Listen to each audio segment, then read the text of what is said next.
Moving on now, and at a tense Beijing summit, EU Commission President Ursula von der Leyen urged a rebalancing of trade with China, calling the bloc's €300 billion trade deficit unsustainable. She said ties stand at an inflection point, demanding China address overcapacity and its perceived support for Russia's war economy. EU leaders also hinted at a broader US trade pact to counterbalance Chinese dominance in global supply chains. Let's listen now to Antonio Costa, the European Council President, and Ursula von der Leyen, the European Commission President. The world is going through a period of global uncertainties, marked by economic volatility, geopolitical tensions, as well as challenges facing entire humankind. Our relationship is one of the most important and consequential in the world. In fact, in terms of total trade, the European Union is China's largest trading partner, and China is the EU's third. Our bilateral trade in goods now exceeds €2 billion per day. Europe has supported China's economic developments for decades and continues. We have reached an inflection point. Rebalancing our bilateral relations is essential because to be sustainable, the relations need to be mutually beneficial. But to achieve this, it is vital for China and Europe to acknowledge our respective concerns and come forward with real solutions. Well, joining us to discuss this meeting and those comments that we've just heard from the EU chiefs, Andrew KP Leung, a China strategist who is joining us live from London. Andrew, as always, thank you for taking the time to speak with us. We've heard Ursula von der Leyen and Antonio Costa talking about rebalancing the current situation relating to trade between China and the EU, a surplus of hundreds of billions of dollars. How do you think this will be received by President Xi and the Chinese Communist Party amidst wider tariff and trade tensions? China is well aware and agree with von der Leyen that the world is facing an inflection point in the sense that the whole world order, which has been maintained since the end of the Second World War, led by the so-called rule-based order, has now been thrown out of the window, replaced by American first coercion and rules of the jungle. The second thing is that, of course, there is a great imbalance between in trade, investment between the European Union and China. From the European Union perspective, there is a lack of reciprocity in market access. But also China's manufacturing. China, of course, is the largest, the world's by far the largest manufacturer in the world. You will look at the world's products ranging from heavy cranes in container ports to drilling, very heavy drilling equipment in tunnels to household goods.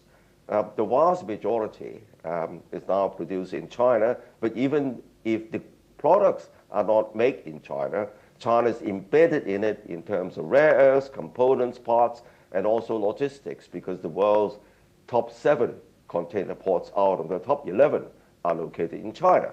So the idea of decoupling, entire decoupling, is a pipe dream. Of course, there is some decoupling, but it's not possible to really wean off the world's entirely from China's overarching manufacturing capacities around the world. Hence, there's this imbalance because China's manufacturing is so competitive. Look at the electric cars. And even though with tariffs, but China's cars are so advanced in technology at such a high quality-price ratio that no other countries can really compete with it, even with tariffs. But that would destroy the manufacturing car industries in Europe and the United States, and it's no good for China.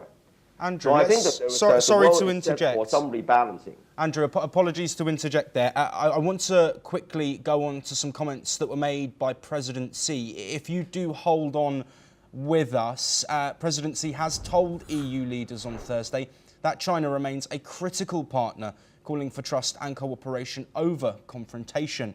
He urged the bloc to make correct strategic choices and resist what Beijing sees as a hawkish EU stance on trade and Russia. Here is what President Xi had to say.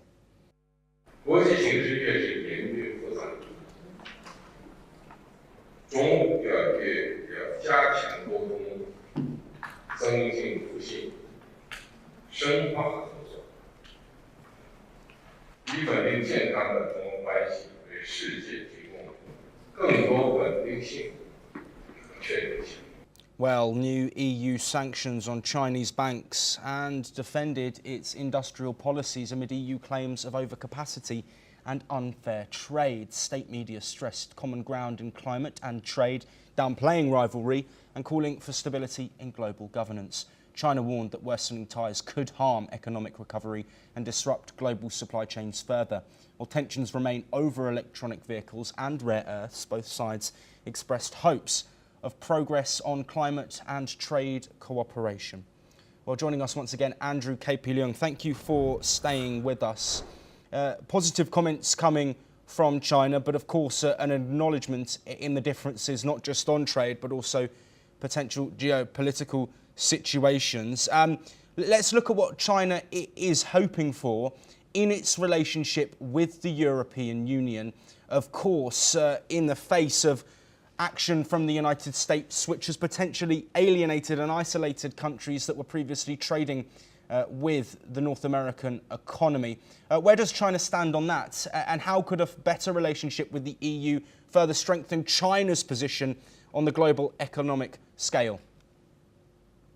I think there's a reference for concrete measures because narrative is cheap, talk is cheap.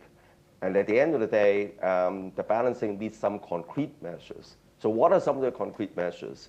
First of all, I think that there is a big difference in the mindset, the style, and also the national psyche between the Western world and China. China's approach is always holistic. In other words, you just can't slap me or stab me in the back on one hand and try to shake hands with me on the other. So it's a kind of more holistic approach in the whole relationship. Whereas, of course, especially in the Trump administration, it's one thing, they impose tariffs and sanctions, and on the other hand, want to kiss you on both cheeks. But this is not going to work for China. But on the other hand, China needs to deal with the kind of psychology in the Western mind, in the sense that, well, to put a great deal of emphasis on values, on human rights, for example. And of course, as far as the EU is concerned, on Russia. Russia is now deemed to be an existential threat to Europe's security, particularly in the light of Trump's almost unilateral trying to end the war behind the European Union's back. So I think that Europe expects China to play an important role, and ideally almost decoupling from Russia's economy. But again, that is not possible because both China and Russia's economy have been joined at the hip even well before the war in Ukraine.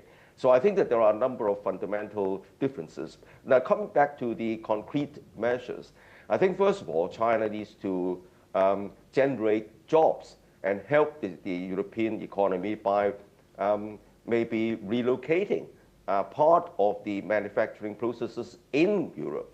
And I take an example from London, where I am. Every day I see more and more of these black caps new energy cars called LEVC.